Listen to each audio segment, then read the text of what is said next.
My name is Jeremy Lynch and I'm a local business owner here in town, and for a time I worked for USU as a permaculture intern helping to develop out this garden space, which is a project of USU Extension Sustainability. It was designed by Jason Gerhardt of Real Earth Design, and the project has come to fruition over the first 3 years of its growth.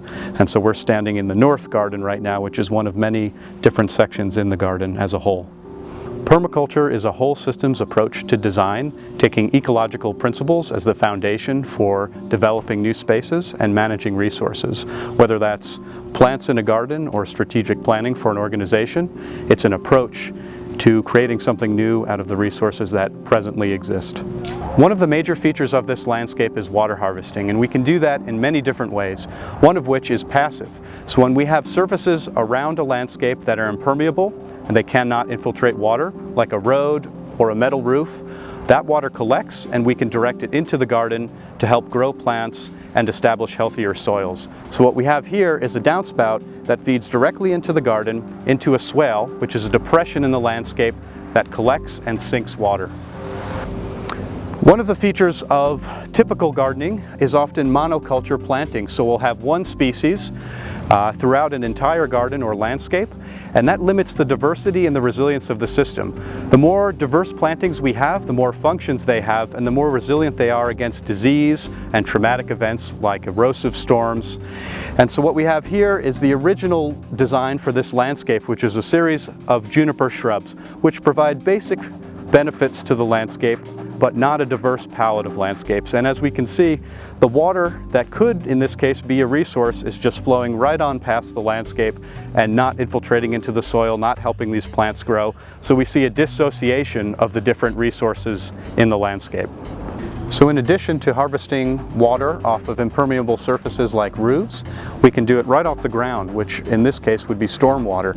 And one of the opportunities and the strategies we use here are curb cuts. And so what that allows us to do is create openings in your typical curb that move water into a system and allow it to soak into the soil where plant roots, in this case in the middle of a parking lot, can access it and grow up, providing shade for surrounding vehicles, for people in the space, and multiple other uses. In this case, we're growing some golden currants here for food. So one of the things we're trying to do with permaculture is set the foundational conditions that allow plants to thrive. And so we're looking at managing water, improving soil health, and establishing new plantings.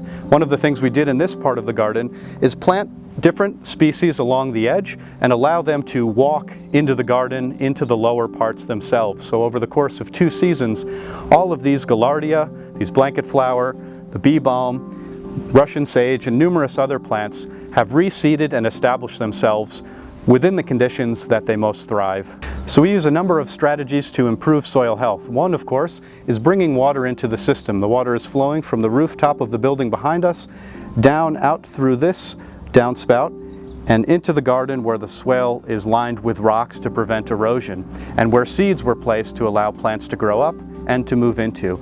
In addition to that, we've covered the remaining surface with a thick, hardy, woody mulch, which is a byproduct of tree trimming industries around the area, and that allows us to maintain and retain soil moisture throughout the garden so that whenever water does enter the system, it has maximum amount of accessibility to plant roots beneath the soil. So what we have here is a diverse palette, everything from grasses to small forbs to shrubs to trees, and in this case several fruit trees. And we have plants that have specific functions within the garden. In particular, we have this false indigo here and a few other plants, including the Apache plume, which are nitrogen fixers. And what they do is they take atmospheric nitrogen and move it through their plant bodies into their roots, into the soil, making it accessible for trees such as plum trees and cherry trees and Asian pear trees and everything else that we've planted in here to produce food. The cisterns just behind us here are connected to this system by a series of pipes that run underground, and they come to this point right here where we have a ball valve that allows us to open up the water and gravity feed it into the garden. So as you'll see in just a moment, water will begin to flow from the tanks, which was harvested from the roof nearby, into the garden space. And this is one of the ways in which we supplement rainwater into the garden using still harvested rainwater. So we're bringing a lot of water into this garden space, and one thing we want to make sure we're accounting for is where it overflows, if it overflows.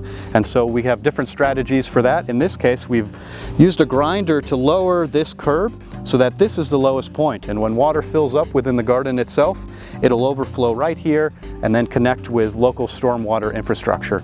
But ideally, we're taking in as much water as we can before we burden the stormwater system with it. And ultimately what this is it alleviates the stormwater system. We were talking about resiliency in terms of plants. We also have to consider resiliency in terms of water. And in this case, we live in a place where a few months out of the year we don't get very much, if any, rain at all. And so storing some of that rain for the dry season is essential. We have here 6 different cisterns or tanks which store rainwater and hold it for when we want to use it. In this case, each of these tanks holds 530 gallons of water, which accumulates to 22,500 gallons of water per 9 inches of rain a year. We could also think about it in terms of a 1-inch rainstorm. That means for every 1-inch rainstorm we collect 2,500 gallons of water, which we then have set up such that we can gravity feed it through a little 1-inch pipe into the various garden spaces throughout the landscape. One of the main things to know about cisterns is that we want to filter the water before we put them into the tanks. We're only storing them for, generally speaking, a few months at a time, but we want that water to be as clean as possible, and so we have multiple levels of filtration, starting with a filter right where the downspout meets what's called a rain head right here. There are actually 2 filtering screens on this part of the system, as well as one once this pipe reaches the tank itself. And so we try to remove as much organic matter as possible, 1, to prevent clogging, and 2, just to keep the water as clean as possible for later use. So just like with the garden spaces themselves and the passive earthworks, or swales in this case, that allow us to move water directly into the garden and give it a place to overflow, with active water harvesting, which is moving the water and storing it in tanks, we also want to have an overflow in the event that these tanks fill up.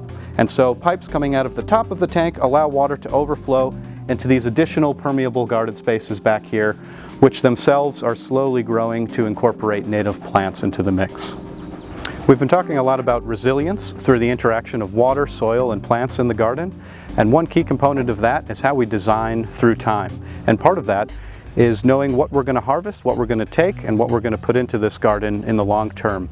Every plant in this garden serves a function beyond itself, whether that's for medicine or food or habitat, and when planting for people, we often like to plant for fruit.